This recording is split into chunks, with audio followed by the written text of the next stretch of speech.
Olá, estudante do quarto ano. Sou Mônica Couto, professora de Geografia.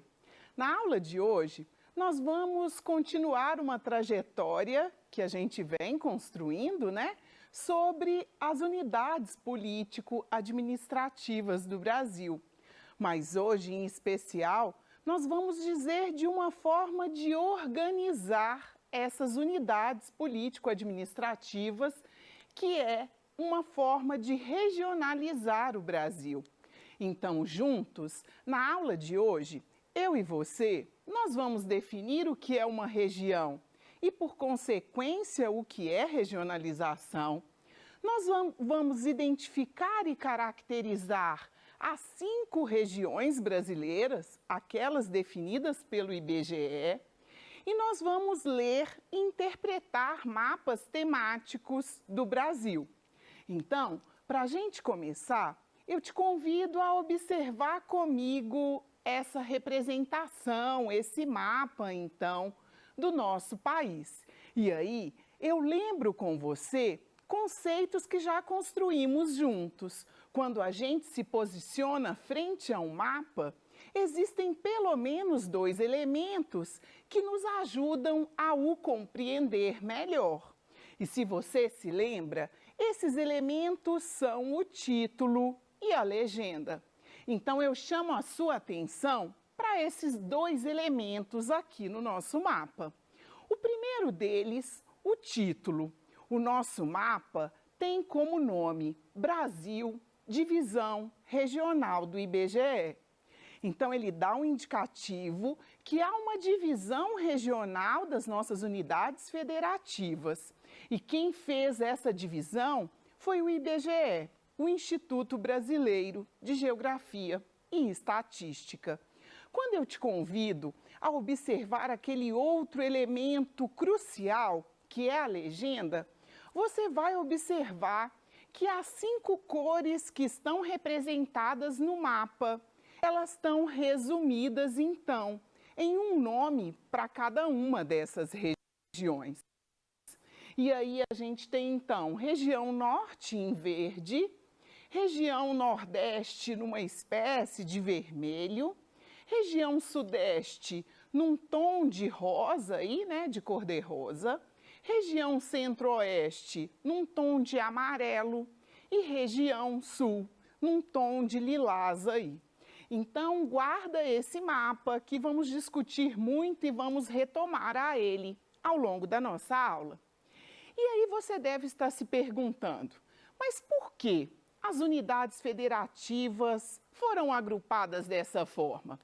E a gente começa a levantar hipóteses. Será que aqueles estados que compõem a região norte, eles foram divididos porque eles têm o mesmo clima?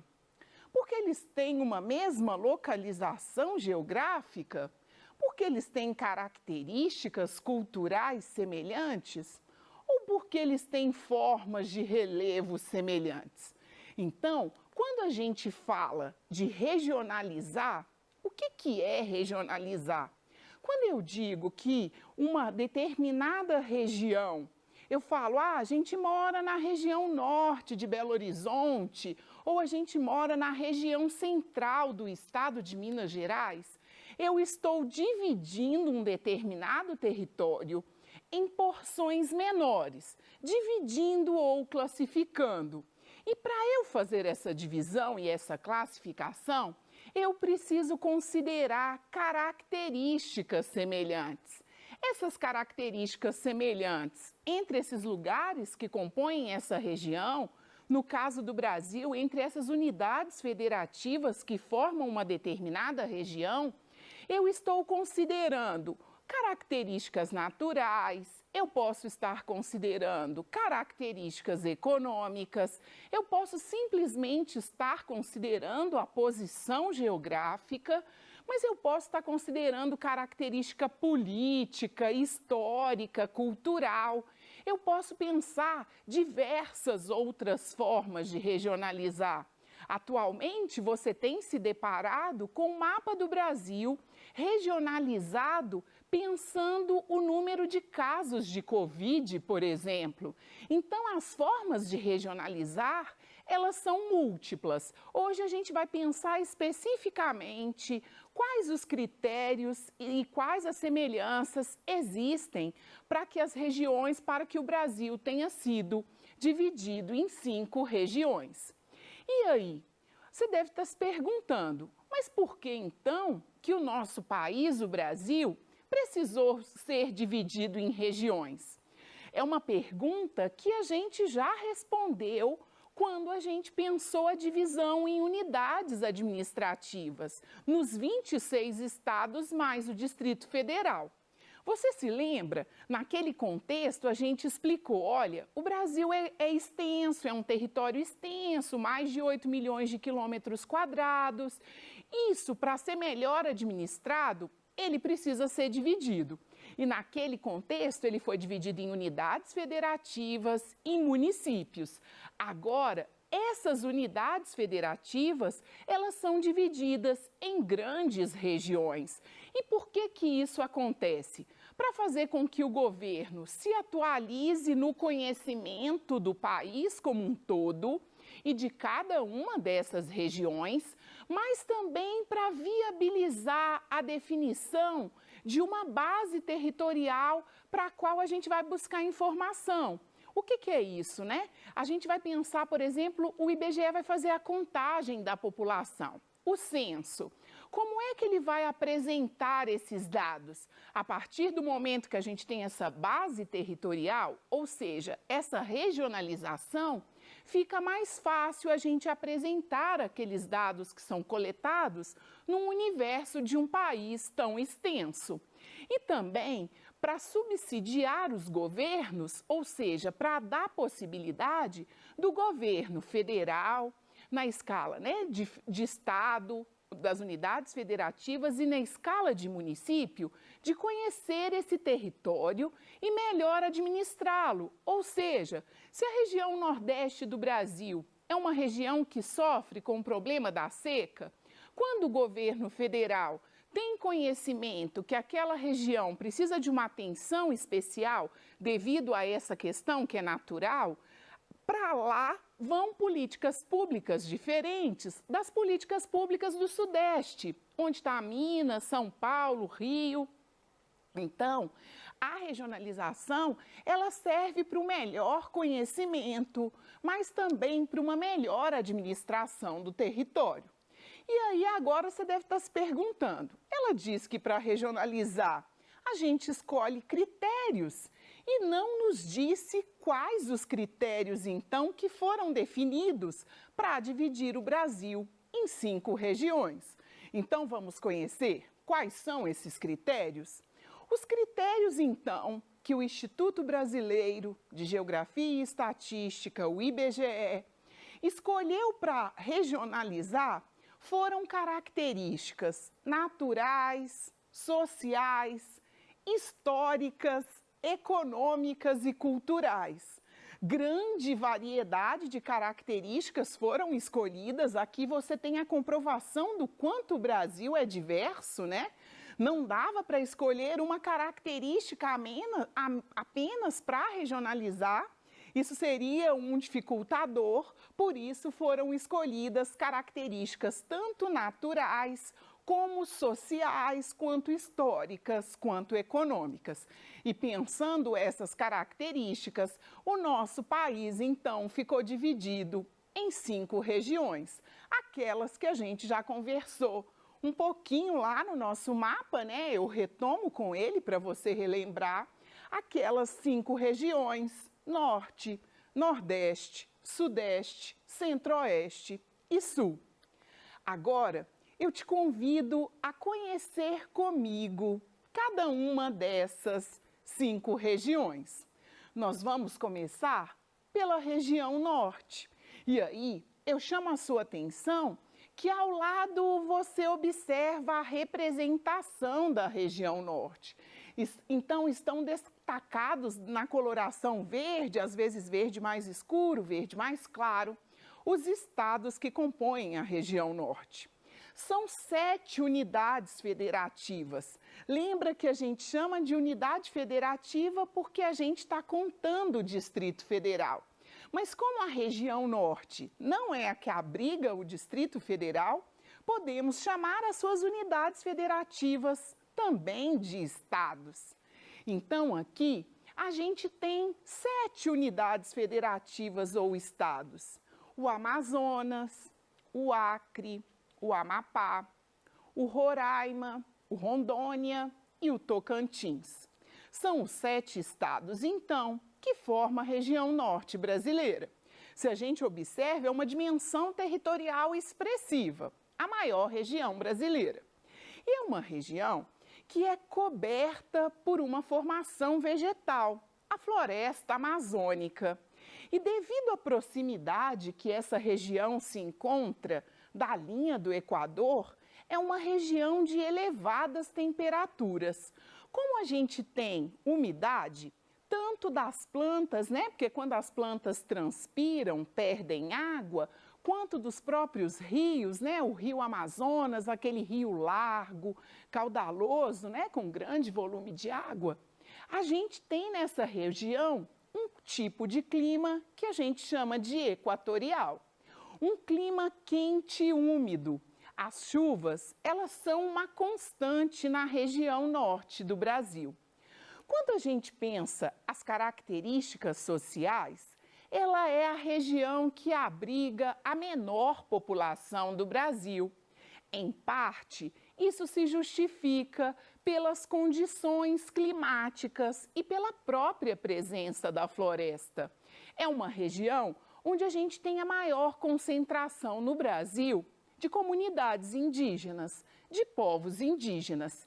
E é uma região que, quando a gente pensa economia, a maior parte da população vive do extrativismo, seja ele vegetal, extração de frutos, do látex, por exemplo, da própria vegetação, da castanha do Pará, do açaí.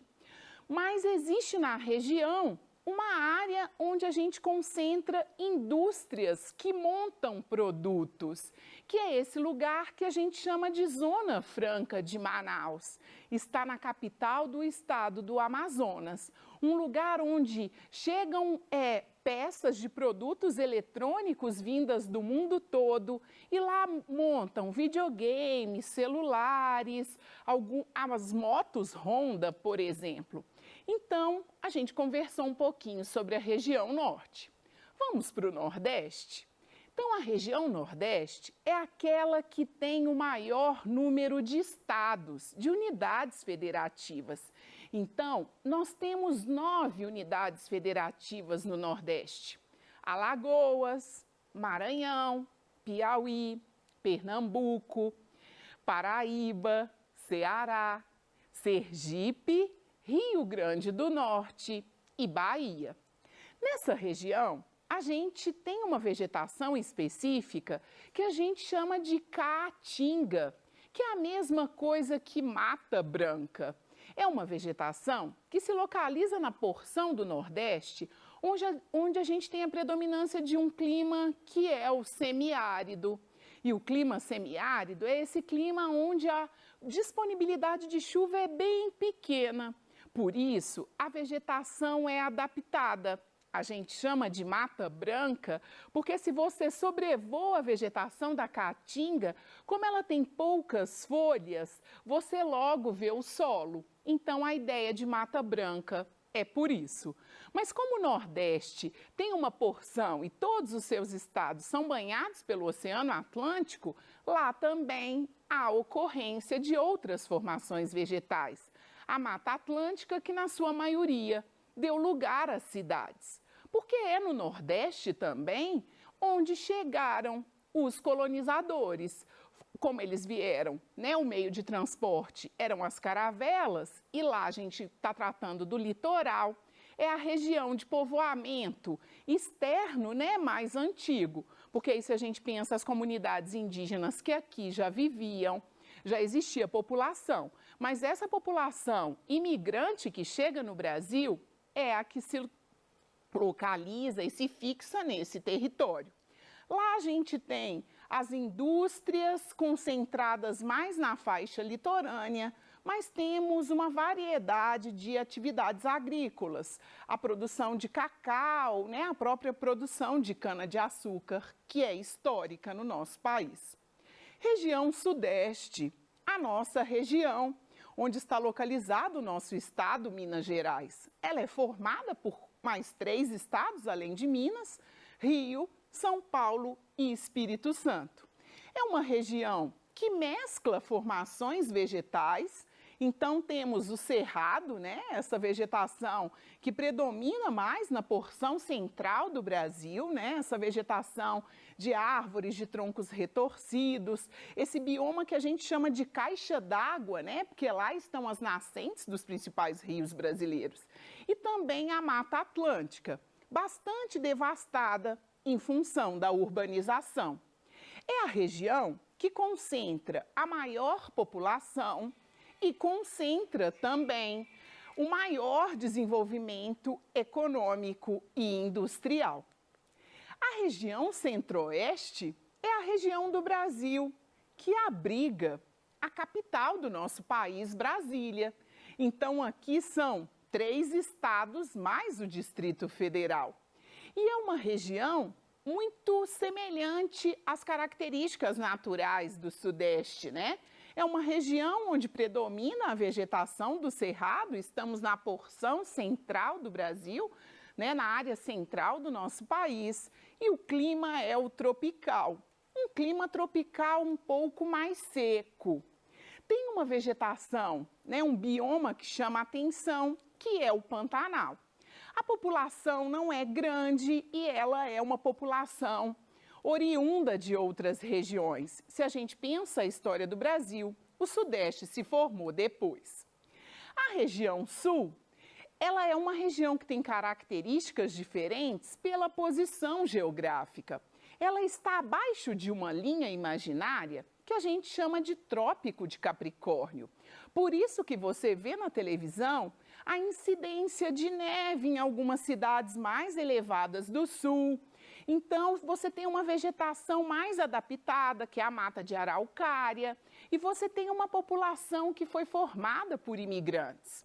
É o 2º maior parque industrial do Brasil e lá também tem essa agricultura moderna.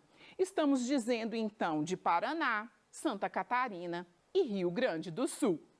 Agora que a gente fez um giro pelo Brasil, eu te convido a responder comigo, descobrir comigo quais são as 3 regiões que eu estou tratando aqui. Vai aí a primeira dica. Nessa região, você pode visitar o monumento marco da chegada do colonizador no Brasil. E nela, você também pode visitar plantações de cacau. Que região é essa onde os portugueses, né, os colonizadores, primeiro chegaram? Se lembra da nossa explicação? Estamos dizendo da região Nordeste.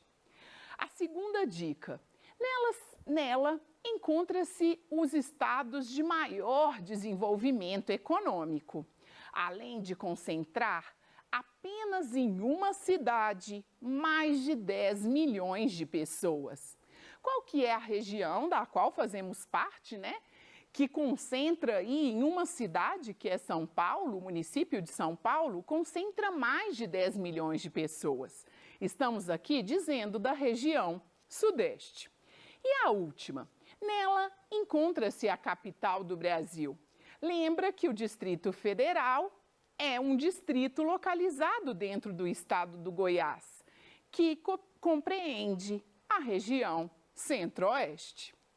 Na aula de hoje, então, juntos comigo, você aprendeu que a regionalização é uma forma de dividir, de classificar uma determinada área, considerando critérios e características semelhantes. Você percebeu que quem fez essa divisão em 5 regiões foi o IBGE, para favorecer a administração e as políticas públicas, e as 5 regiões brasileiras são Norte, Nordeste, Sudeste, Centro-Oeste e Sul. Eu trouxe aqui um GIF para você refletir. Vamos salvar a Amazônia, vamos salvar o mundo. E até a próxima aula.